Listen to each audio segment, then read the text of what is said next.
Good morning, it's another day at tayo ay gagawa na naman ng reaction video bago ako pumasok sa trabaho. Sandali lang, okay? Maghahanap pa tayo ng, anong tawag dito? Ng magandang posisyon. Sandali. Sabi niya, kung ikaw ay isang magulang na, please lang, mag-ipon ka din for your future. Para kapag dumating ang time na senior ka na, hindi ka fully aasa sa anak mo, na pati wants and needs mo, hindi mo mabili. Maghulog kayo sa SSS, pag-ibig. Nakaka-drain din yon para sa anak mo. Totoo talaga yan, sinasabi ko sa inyo. Totoo. Kasi pag tumanda na tayo, hindi naman tayo matitigil na sa paggastos or sa mga pangangailangan.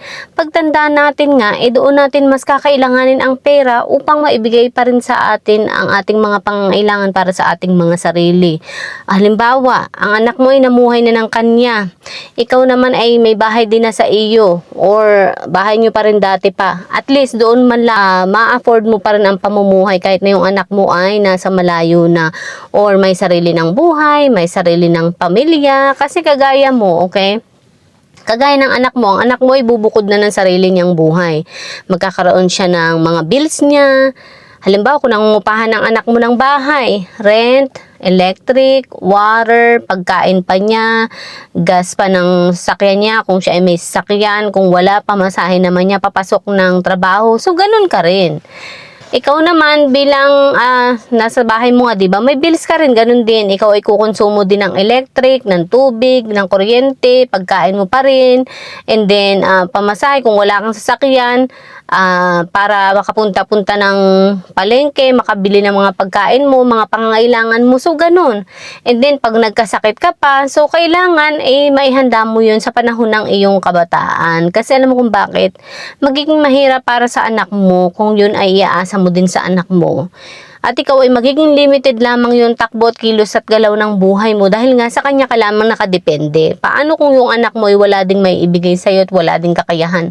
Or nag-struggle din sa kanyang buhay kasi nga bago pa lang ding nagsisimula sa kanyang buhay. Si anak mo ay hindi makakausad, okay, ng pag-unlad sa sarili niya dahil ikaw naman ay inaalala pa rin niya at isa pa rin iniintindi niya. So, by the time na makausad siya, hindi niya magagawa yun kasi ikaw ay anong tawag dito, sinusustentuhan pa rin niya buong buhay mo.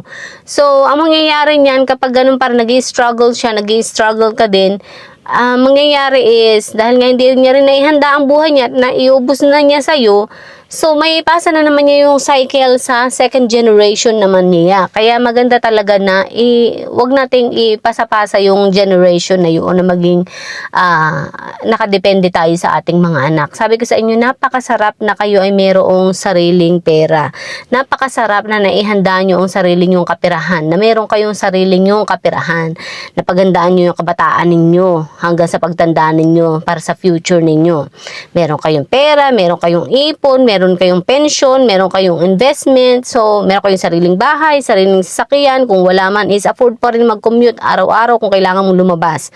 And afford mo pa rin na magpunta kahit saan kasi nga may pera ka. Afford mo pa rin pag nagkasakit ka kasi nga may pera ka. So yun ang kagandahan na meron kang sarili mong pera na naihanda nung panahon ng kabataan at kalakasan mo. Kaya ako ganun ang ginawa ko. Nung maliit pa ang anak ko, pinagsabay ko ang pagtatrabaho, okay? Kahit nga kabuntisan ko na nagtatrabaho ako, hanggang sa makapanganak ako, hanggang sa ang anak ko ay napasok na sa school, nagtatrabaho ako, pinagsabay ko yun. Habang binubuo ko yung buhay niya, binubuo ko din yung sarili ko. Dahil sabi ko, dalawang future ang nakasalalay sa akin. Hindi lang future ng anak ko, kundi future ko. Para sa pagdating ng panahon na namuhay na siya ng kanya, ay masusustentuhan ko pa rin ang sarili kong buhay at ganun din siya. So, ganun nga ang nangyari. 20 years later, ang anak ko ay nakatapos na ng pag-aaral. Meron na siyang trabaho ngayon.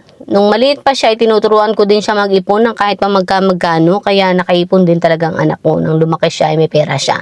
So, yun. Ako naman ay ganun din. Nagtatrabaho ako at nagtatabi-tabi ako kahit pa paano pa unti-unti. At yun ay nakatulong sa akin. Kaya nang nakapamuhay ang anak ko ng kanya, ngayon ay namumuhay na ng kanya, ay nasusustentuhan na niya ang kanyang sariling buhay dahil nga may trabaho na siya, meron din naman siyang pera. Mas malaki nga ang sahod niya sa akin Tapos ako naman ay ganun din. Namumuhay ako ng akin, nasusustentuhan ko pa rin ang sarili kong buhay nang hindi ko kinakailangang umasa sa anak ko. At hanggang ngayon ay nagtatrabaho pa rin ako dahil ang pinaghahandaan ko naman ngayon ay ang retirement ko.